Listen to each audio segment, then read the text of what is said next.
நம்முடைய வாழ்க்கையில் தினசரி வாழ்க்கையில இறைவனோட பரிபூரணத்தை பிரதிபலிக்க முடியுமா? ஆமா, முடியும். இறைவன் நம்மை உருவாக்கிய பொழுது, அவருடைய அன்பையும், கருணையும், சாந்தத்தையும் நம்முள்ள வச்சாரு.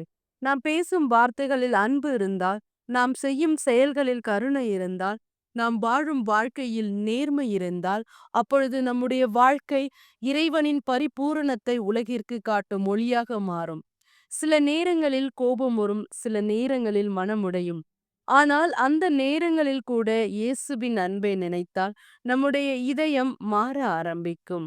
ஒரு சிறிய புன்னகை, ஒரு நல்ல வார்த்தை, ஒரு உதவி. இந்த சிறிய செயல்கள் கூட இறைவனின் மகிமையை மற்றவர்களுக்கு காட்டும். ஆகையால் இன்று முதல் நம்முடைய வாழ்க்கையை அன்புடனும், பொறுமையுடனும், நம்பிக்கையுடன் வாழுவோம். அப்பொழுது மக்கள் நம்மை பார்த்து இறைவனின் ஒளி இவர்களில் இருக்கிறது என்று உணருவார்கள். இறைவனுடைய பரிபூரணத்தை நம்முடைய வாழ்க்கையில் பிரதிபலிப்போம். ஆமேன்.